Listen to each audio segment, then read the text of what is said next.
Hi everyone, welcome to another episode of Stars and Startups with me, Varun Bumidi. If you're a first-time listener, don't forget to subscribe wherever you listen to this podcast. All links can be found in show notes. Just a quick message about Beandeck. Beandeck is our sponsor for the show. Beandeck is a coffee marketplace where you can discover the best Indian coffees in a single place. Do check out beandeck.com to find your favorite coffee and also sign up for the exclusive Beandeck Rewards program. Okay, about the show.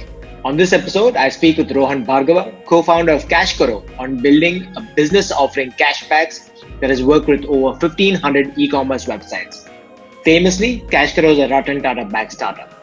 Rohan shares why he and his wife gave up lucrative jobs in finance, moved back to India from London in the early days of starting up, how affiliate businesses operate, and a lot more. Let's say hi to Rohan. Rohan, welcome to the show. It's awesome to have you. Thanks, Varun. Thank you so much for having me here. It's an absolute pleasure.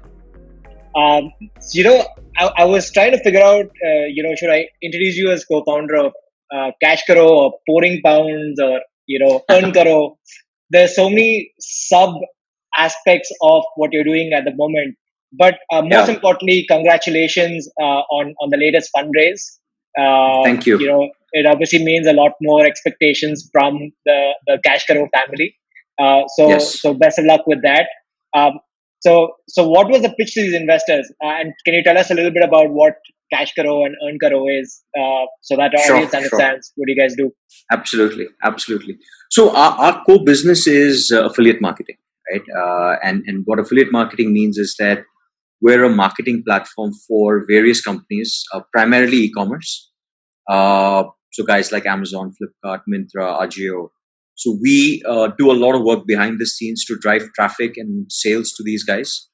For every transaction that we drive, we get paid a marketing fee, and we pass a large part of that marketing fee back to the users as a cashback. So a user is not only getting a discount that is available through coupon codes and the regular discounts that are there on e-commerce, but they're always getting this extra 5, 10, 30% cash back on every transaction that they do. And we're 100% free. You can, save anywhere between 5,000 to, some folks that save a few lakhs each year, depending on how much you shop. So the platform is a cashback platform. That's the core kind of mainstay for CashKaro. We've been doing this in India now for a little over 6.5, 7 years. We were the first guys doing it. So that's CashKaro. Thanks for the intro. And how did you get into it? And what is your background? Sure. So, prior to, if 10 years back somebody had told me that I'd be doing an online business, I'd be like, it's impossible. So my background is financial services. So I did my undergraduate degree in London School of Economics. Did a BSc in economics, and like most folk coming out of LSE, the choices were either consulting or banking. I had done an internship at Goldman Sachs. I then, through my last year of college, did a sort of internship with a hedge fund, and I just loved finance. So right out of college, many years back, I joined the hedge fund, trading fixed income bonds, credit default swap. So anything that was fixed income was things that I would trade, and did that for almost 8.5, 9 years. Uh, and I think towards this sort of second half of 4 years, 5 years into that journey, something kind of in me didn't feel right. It just somehow finance didn't seem like where I'm going to spend the next 30 years, right? And I would talk to some of my other friends who kind of knew that this was the long term career, and for me, I just kept thinking that there's got to be something else. Uh, and through this journey, I would then talk to a lot of people, and you kind of go through these debates, right? That do you really want to do this for forever and ever? And the challenge was obviously that the money was really good, right? So it was Yeah. London, good money.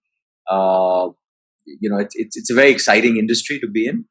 Hmm. Uh, So the thought of like, okay, do I drop everything and try to do something else?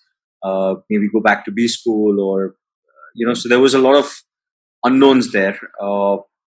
And along the way, right, I started using a cashback site in the UK market, right? So, and the funny thing is, the guy who introduced me to the idea was my ex-boss.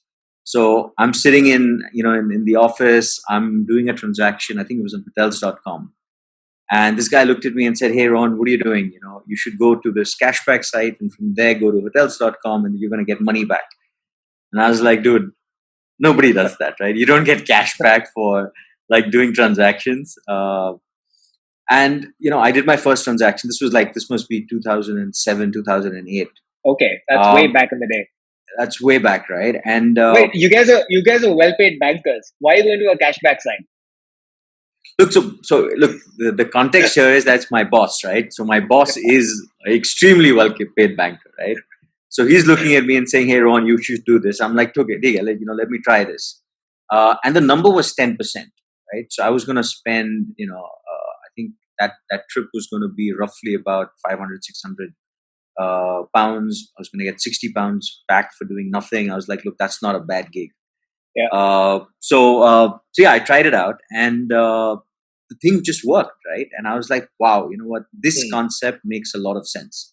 And obviously at that point, still the focus was, finance and trying to figure out. So I was at one point kind of thinking, hey, what else do I do in life?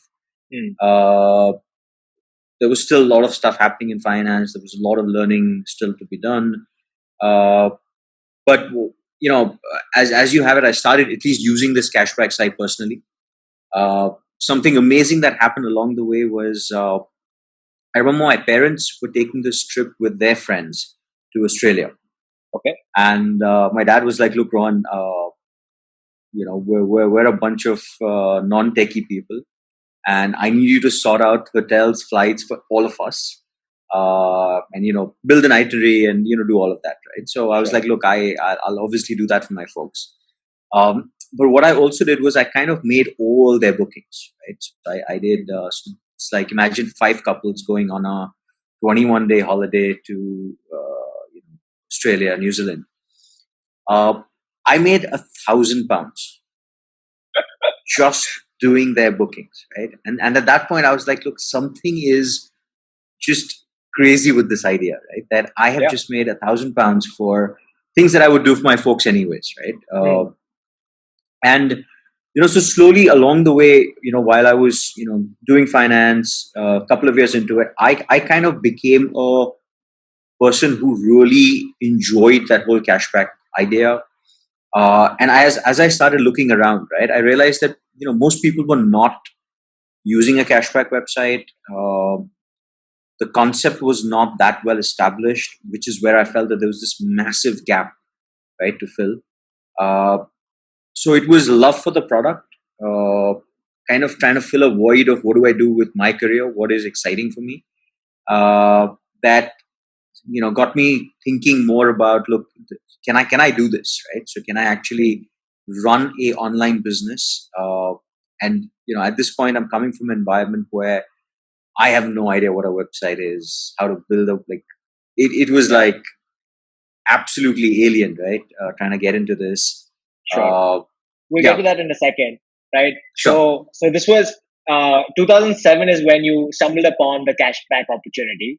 And you're like, you know what, this is really cool. I can make a little bit of cash by just doing some of these actions I would anyway do, right? Correct. And then you started to offer other people also, I'll book stuff for you so you can make some extra cash on the side. Yeah. So this is kind of when recession hits, 2008, 9. Yep. Right? 7. So around 2007, the markets were at a peak. Things were going really well, gangbusters. But some people could see that this is going to the bubble is going to burst. And you're in banking and you're doing some of these transactions. So did any of that have an impact on how you saw the cashback world? Were people trying to talk about discounts, going on a budget? Which kind of made you kind of was that a trigger at all? Not Because I really. mean, if you Not think about really. it, 2007, Groupon was formed, right? Yep. Yep. 2008 9 is when Groupon, Living Social, all these guys became so popular Yep. around the Yep. world, including bringing. I think even Groupon started in India around a little later, much later actually. Yep. Um, and everybody was enamored, right? People were putting money into it. Everybody wanted to start a deals platform, right? Yep. So, did any of that play into this at all? And if I mean, of course, deals are very different from cashbacks and affiliate marketing. Yep. Yep. How did you see the landscape at that point? Uh, Look, to be honest, I don't think we were driven by the recession as such as a driver. I think see, wherever there is a financial crunch or a crisis, people definitely do become more money conscious. But I don't think that was kind of the I don't think we had that depth of understanding of the business Right. at that point. I think at that point the thinking or the attraction to cashback was that, look, here is a just an amazing concept that everyone that so I actually introduced a lot of people to cashback, right? So I would, because I was, getting this amazing benefit. I told my friends, I got Swati hooked onto it. I got, just basically like all my entire friend circle was like, look, this is so good. I got my office manager. Now my office manager was able to pay her child's tuition for the year by using this cashback site, right? And she was basically doing her normal bookings for the work environment and earning enough money to pay, something like £7,000 to £8,000 a year in tuition. Wow. Right. So I think at one point I was like, look, this concept is so addictive and it is so beneficial that I think that was kind of the key driver for why we wanted to do this. I think in retrospect, the fact that there is a recession, I think it definitely makes people more sensitive. And much closer to time, I think we're seeing that in the COVID environment in India, at least. But I don't think back then we had that much foresight, if I can be completely honest with you. I mean, when you see something so good and you say this is something that needs to exist, then there's no stopping you, right? There's no stopping someone from doing that. So you convinced Swati, your then wife, as well, to kind of leave a lucrative banking job and then start CashKaro. For all the men out there, I think they'd want to understand, how did you make this pitch? I think the fact that she had already become a user,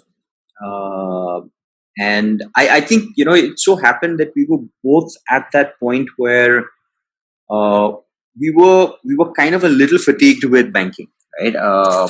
I think the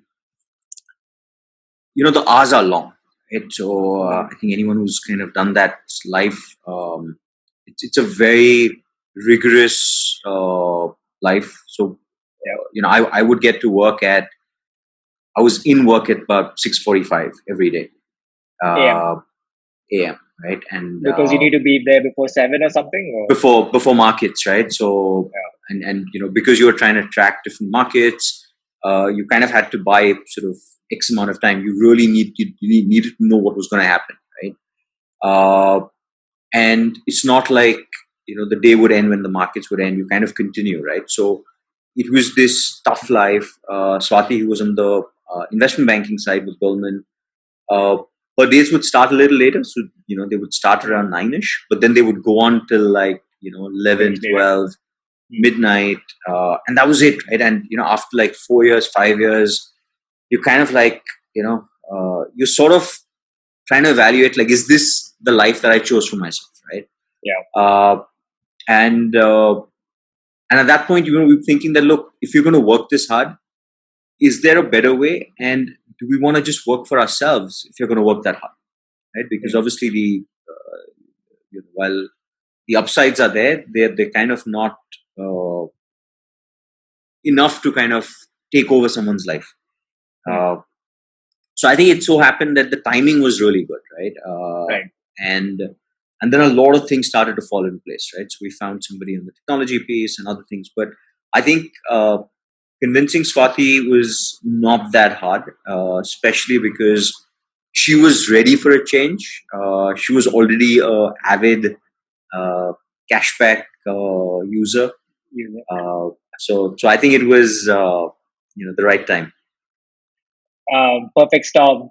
Uh, so when you started out in India, and that was which came first, pouring pounds. So to make it a cashback So account in the pouring UK pounds. first. So pouring pounds came first. So we got into cashback early 2012.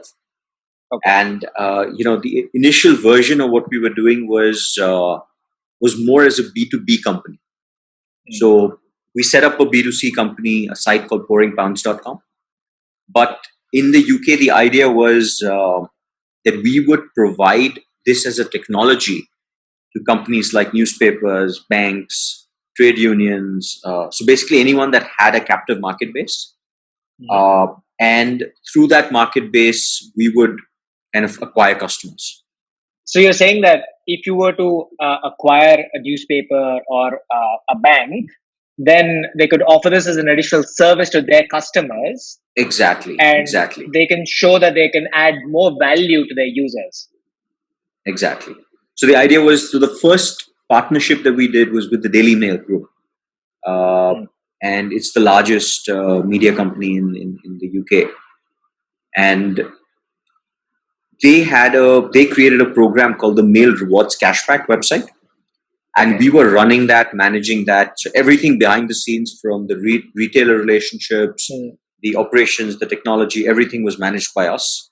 And the audience, the customer base, was from the newspaper. Oh, that's super smart to say, you know what, this is a great way and it's great value. There's nothing that the newspaper daily had to do except lend their name. The brand is what they give. Exactly. How did you structure that? Would because they would feel like, oh, we're giving up our users, but there's obviously value for the customer. Absolutely. I think everyone is trying to find another way to monetize their customer, right? And if you're in the media business, especially back in 2012, the digital advertising wave hadn't really kicked in to the same extent. The newspaper business in the traditional sense was sort of dying. So there was this kind of, it was the bridge between the pure online world and the old school print world. And they were looking for another way to kind of go back to customers and say, hey, you know what, here's another value add. Right? Here is this new service that allows you to get cash back on anything you're going to buy. For the newspaper, interesting enough, it was also another bridge to go back to them advertisers, right? So guys like Marks and Spencer's, Debenhams, etc., and say, hey, you know what? Now we are also playing in the performance business with you. So you can run an ad with us on the newspaper, you can take digital properties, and you can be part of this Mail Rewards Cashback website, where we will allow you to talk to our customers. And if a transaction happens, it's a win-win scenario through cashback. Oh, that's really smart. So basically, it also offered them a new pitch to take their advertisers and retain their advertising budgets rather than it being, kind of eroded. At least from a sales standpoint, right? Because selling ad space is tough. Selling ad space is tough. That's a really good hook. Were you seeing a similar mindset, or the same way e-commerce play out in India as well? Did you find newspaper partners in India? How did you make the transition? While that's obviously working very well. Yeah. So I'll tell you how. So we set up this site. First partner was Daily Mail, extremely great partner to have. We then went live with a few trade unions, and starting to talk to a bunch of other folks. So we were doing this. It sort of was about a year. We were starting to make good money doing this. And our team, right, both our technology team and some part of the ops team, which was in India, the message from them was, hey, you know what? E-commerce in India is growing, right? And look, while there is a lot of stuff happening in the UK market, you guys need to be in India now, right? And we always knew that we're going to be in India, and we're going to do it as a B2C company. And the timing was always sort of indefinite, right? We just weren't sure, when is the right time. So 2013 is when we, more out of some of the team in India saying that you must be in India, we sort of launched a website. And, we just already have the domain. Just to see what happens, literally, right? And we already had the domain cashbacks.com. So we said, hey, you know what, let's set it up. It's kind of like, copy the code base of pouringpounds.com. Let's see what happens. And then, we kind of had like these two parallel businesses running, right? Where, to be honest, 80% of the focus was on the UK business, which was, growing, established, about 20% on the India business. Literally 3 months into this journey, we kind of realized that while the focus is 80-20, the revenue had already become 50-50, right? And that's when it kind of hit us that the scope and the opportunity, right, the blue ocean opportunity that India presented as the only cashback game in town, versus a B2B play where, you're a service provider at the end of the day, right? It's you're getting a fixed fee, there is a certain revenue share, but the brand is not yours, right? There's no brand equity that you're creating. And that's when we kind of realized that, maybe there is something that we're missing, right? I started to, come to India and spend like 2, 3, 4 months at a time. And there was a lot of kind of juggling that, Swati and me were doing where, we were here 2 months, we were back in India, coming back, and so on and so forth. The aim, and at that point, I think we were still not completely ready to move, right? Part of it was a bit of a personal decision to kind of pack your bags and suddenly say that, we kind of didn't want to admit that to ourselves in some sense. But 2014 is when, it was very clear to us that CashKaro is the focus. It has to be because, the pace at which the business was growing, UK was not going to be that big.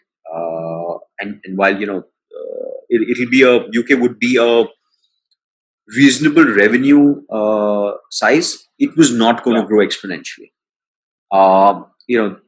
There were already cashback players in the B2C space in England. So, we knew that we were not going to beat them or overthrow them, without a lot of capital. And we decided that we're going to, do a friends and family round, right? And the aim was to use that capital for India. And it so happened that, as we spoke to a lot of our banker friends and, guys in tech space and whatever else, in a matter of literally 72 hours, we had something like $750,000 of interest. And, we literally, this is individuals, right? So these are, some of my friends from college, guys who were, our bosses at within banking. They in touch kind of connected us with. Sorry? I was going to say, like, having banker friends is also useful because I'm sure they have very useful, right? Very useful, very useful. And the other aspect, right, which I think is a great thing that the UK has is they have this angel for angel investors, right? They have this scheme called the Enterprise Investment Scheme, and what it effectively does is that it gives you these amazing tax benefits when you invest in startups, right? So I think that is also, it enables people to come in a lot more, lot easier. Right. So literally 3 days. Like in India, you get a tax break for making a charitable donation. In the UK, you get a tax break for making an investment into a startup, right? Absolutely. And which I think is also why a lot of companies do set up in the UK and then try to raise money locally, correct? Correct. So So it actually worked out for you guys. that worked out for us. And so then having raised that money, we realized that look, now we've actually raised money for India. So mid 2014 is when we packed our bags, moved to India 100%, and started to use that capital and focus primarily on the India market, and then the UK was sort of autopilot. I wouldn't say complete autopilot, but the balance started to shift completely to the India market. Yeah, I mean, and also long-term value is created by having a brand, right? So you'd also want Absolutely. to spend time and effort on the brand creation. Absolutely. So when you did this transition, obviously a lot was going for India at that time. Things were not the same, say 4 years before that, right? 2011, things were just starting to take off. Yep. People were spending a lot of money, like stupid money on acquisition, right? Yep. But things changed around 2014, 2015, where, the metrics or the required KPIs were very different for, from investors also for e-commerce players. And then fast forward to 2020, a lot more has changed in that ecosystem. Have you seen some of these affiliate marketing budgets dwindle at all? What has been kind of the transition from that time to now in marketing? Sure. So interesting enough, what we are seeing and continue to see is that teams are getting and companies are getting a lot more organized towards affiliate marketing. See, when you talk about being profitable, getting your unit economics working out, you see where you end up losing money or where you end up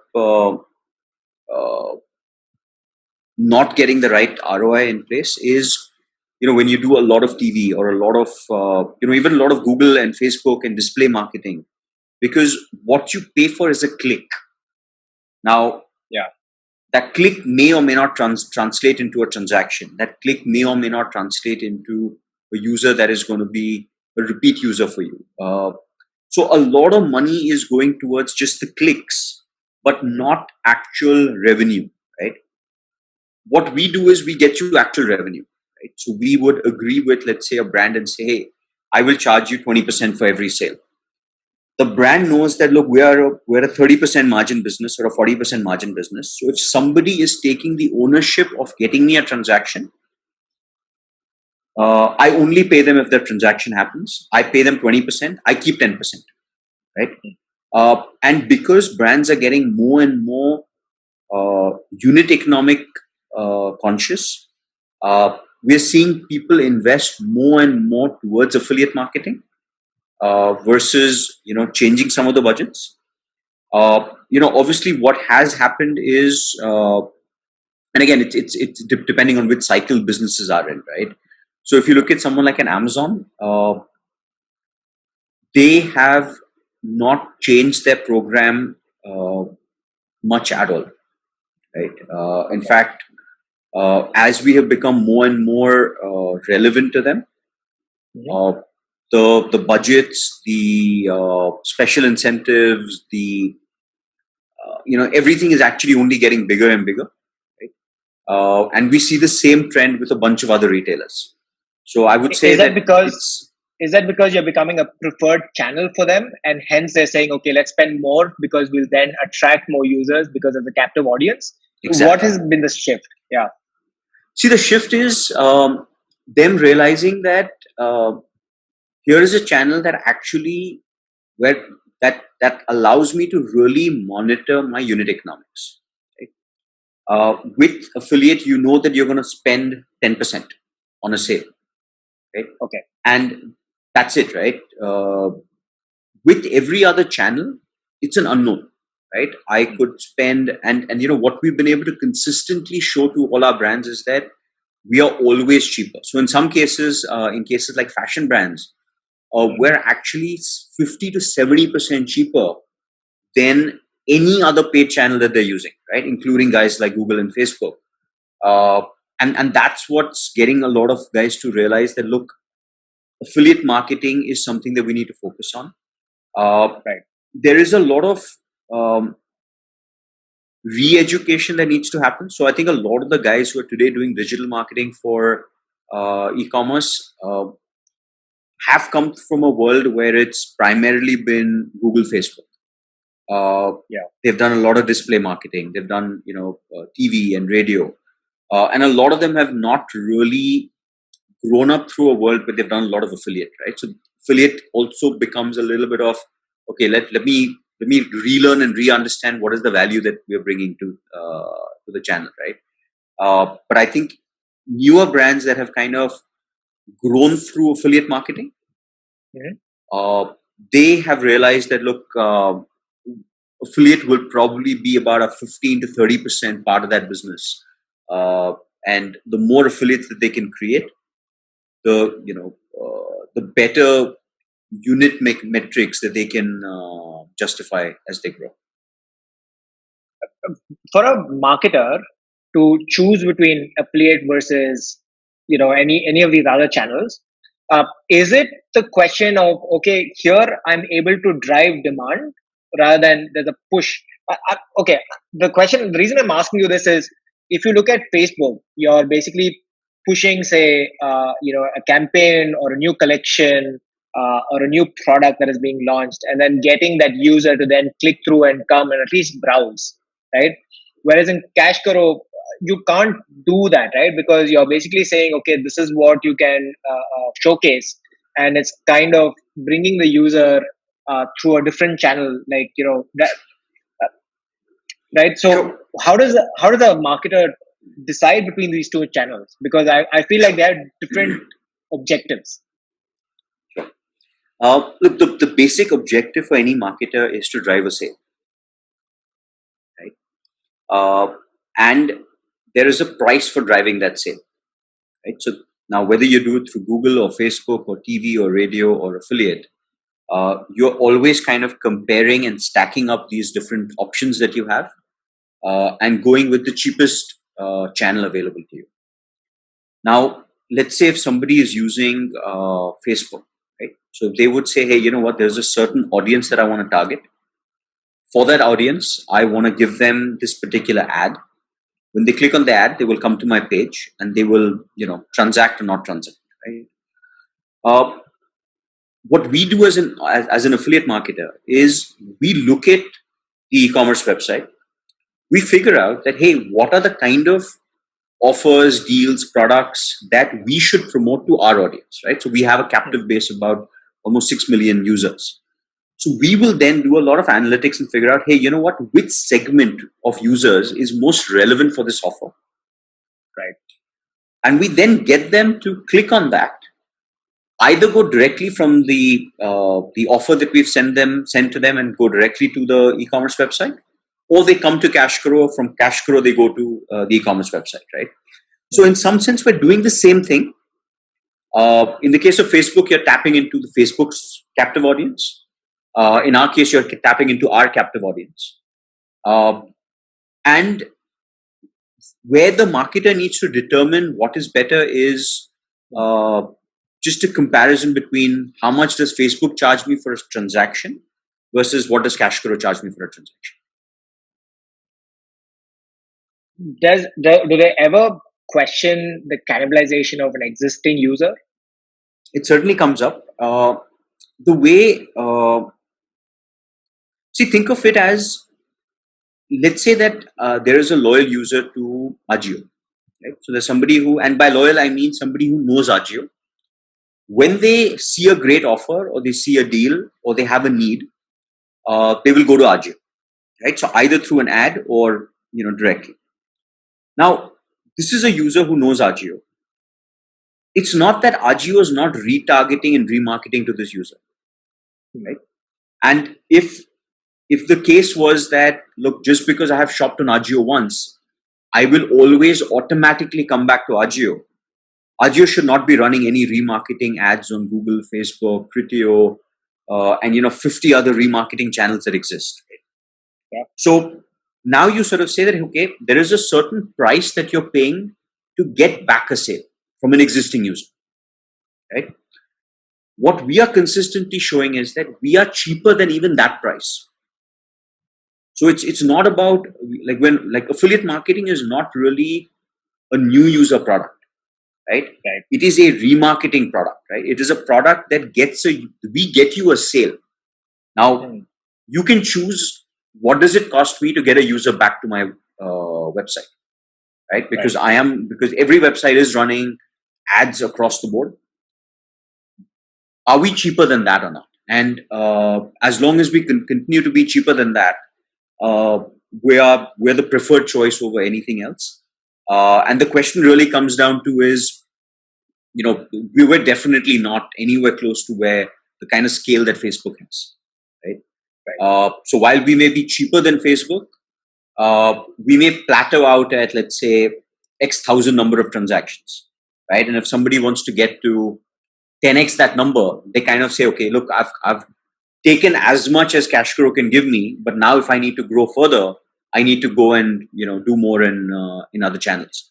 And the aim long term is that can we become large enough for somebody to say, hey, you know what, you don't need a Google and a Facebook. We have a massive shopping captive base that will do what you want them to do.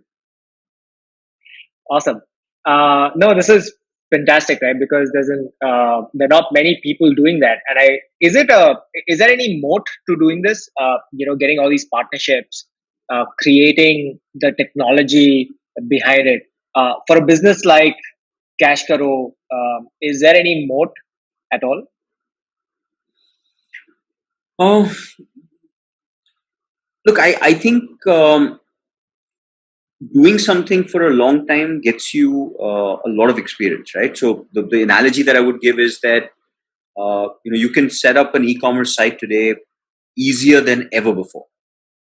Yeah. Right? But you can't become an Amazon, right?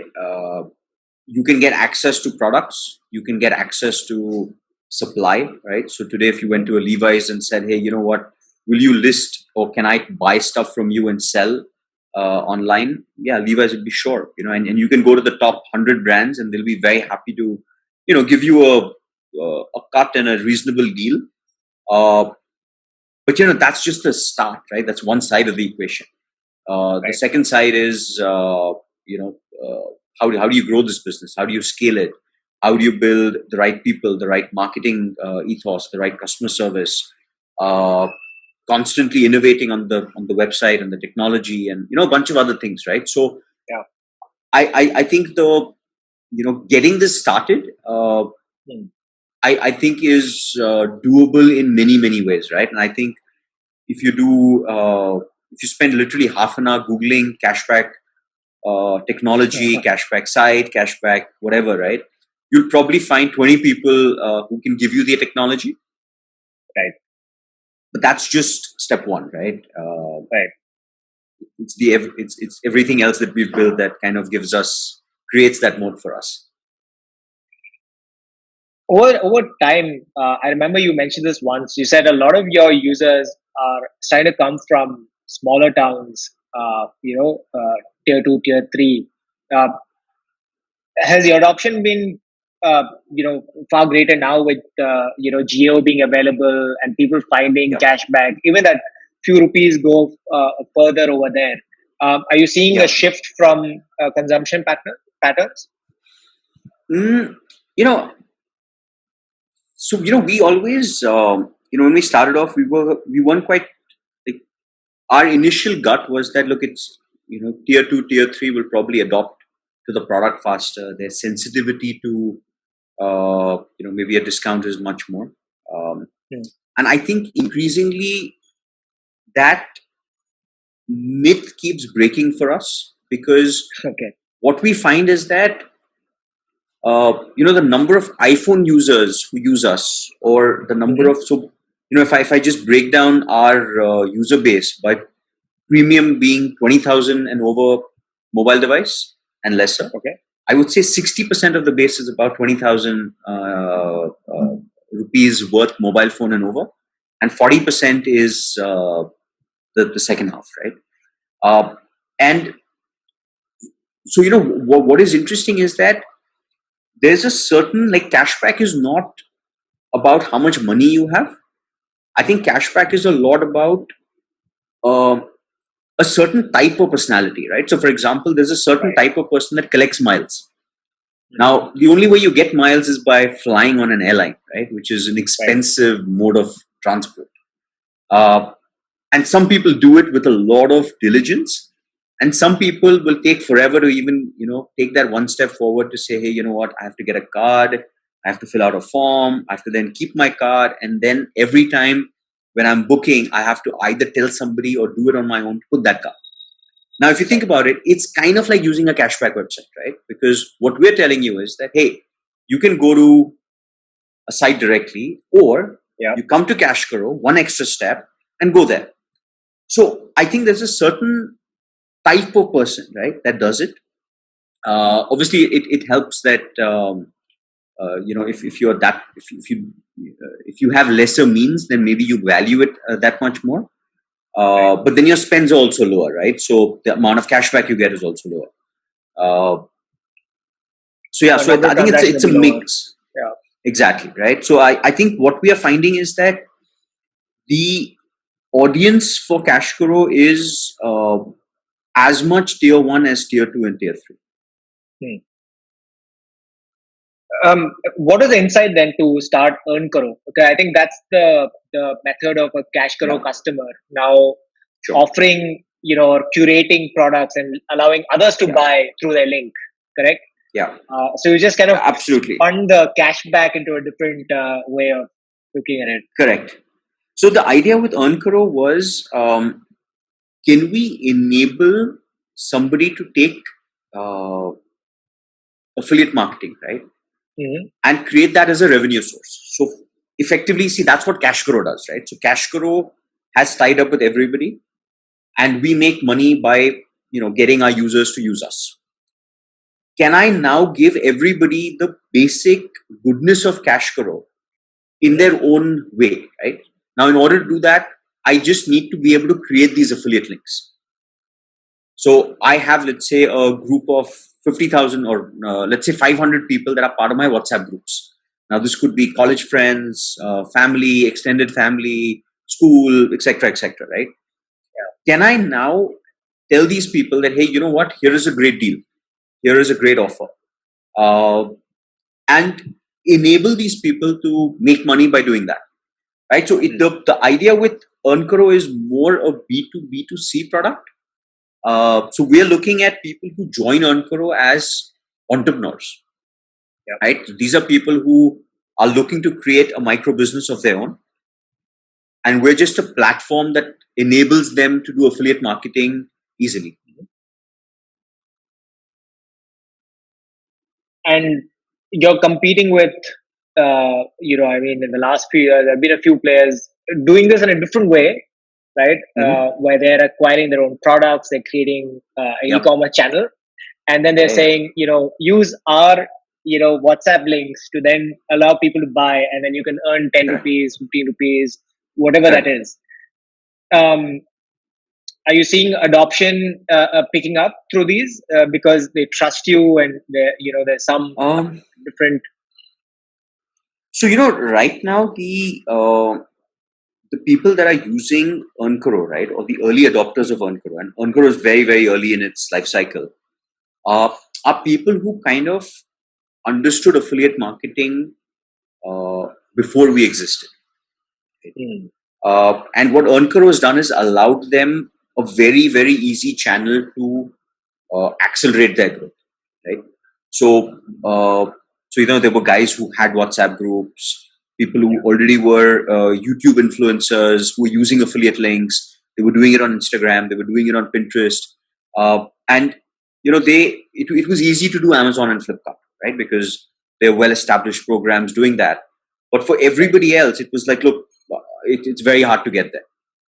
Now, even with Amazon, Flipkart, there is a minimum payment threshold, and there are a lot of barriers, right? When you start to use Earnkaro, it's free, right? You simply log in. Takes under a minute to do that. You start to create your link. You can create a link from any platform.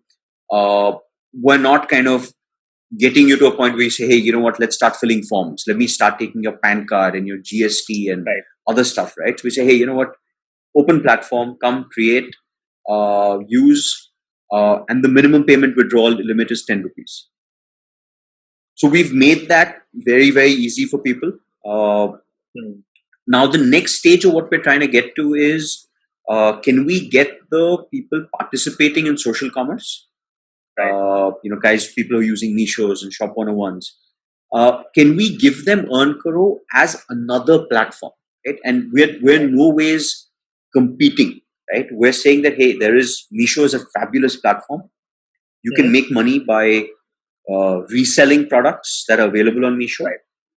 But a lot of your reseller base, your target base, right, is probably going to continuously buy products like shampoo and atta and dal and your staples. We give you a platform to earn money by sharing those deals. And I think that's the key difference that we're trying to drive through. Again, I think it's pretty awesome that you're able to then now find the B2B play now, kind of coming full circle, saying, maybe maybe there are opportunities still exist in the B2B side. I mean, you and I discussed this as well at some point. Credit cards is another channel where they're constantly offering you the worst deals because they don't have a consistent way of approaching some of these deals. And CashKaro is probably a good way for them to also position deals to their customers. In this journey, what has been the most challenging to build CashKaro and now Earnkaro? People. I think the constant struggle at every stage, right, has been getting the right people on board. Because at every stage, as you kind of get to the next level, the people that you want are, and especially when you want people who have been there, done that, they're sitting, it's a very small base of people who've been there, right? So I think getting the right people is, it's kind of your biggest asset when it works.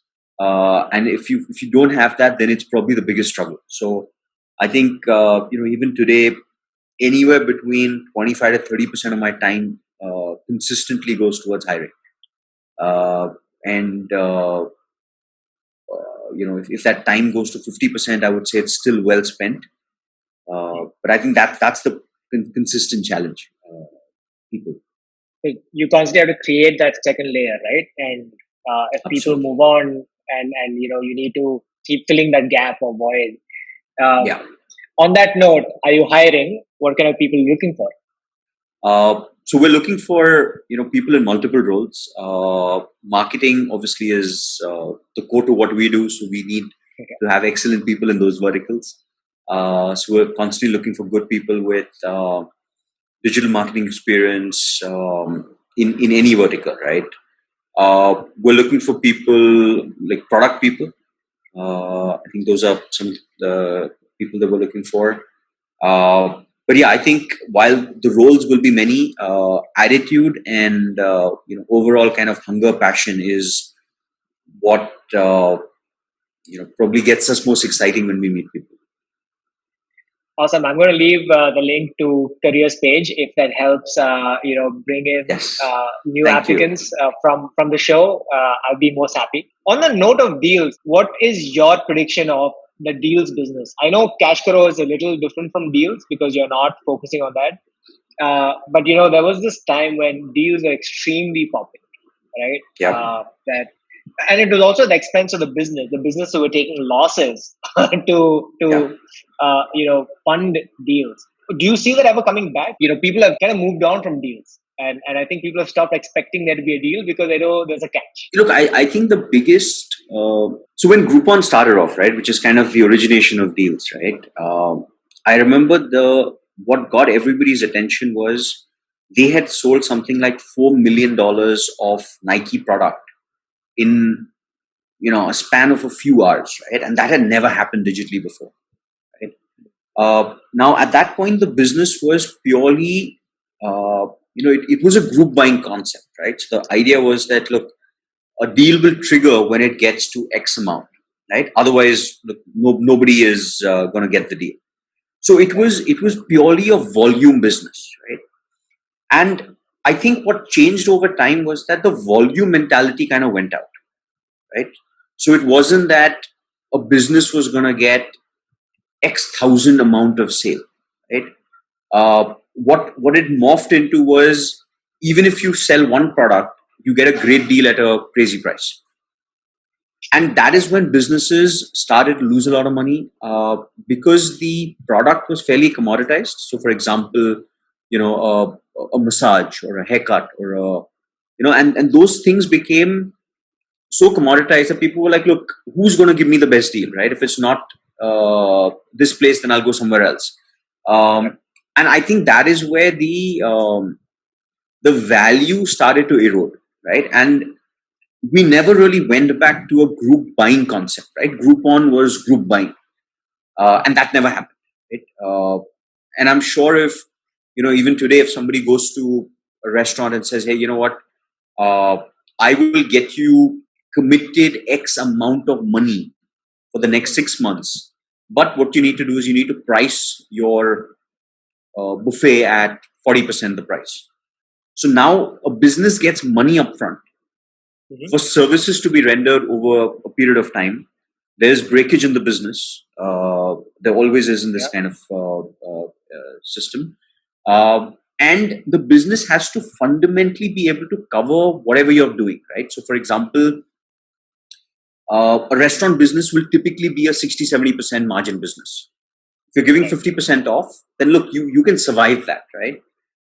But if you're fundamentally, let's say, a 20% margin business and you're given a 50% discount and you do that at scale, you're done. You're screwed. Pure maths, right? Pure maths, yes. Pure maths. Awesome. Rohan, this has been a fun chat. Thanks for coming on the program. Thank you so much. Thank you. Don't forget to subscribe to the show wherever you're listening to it.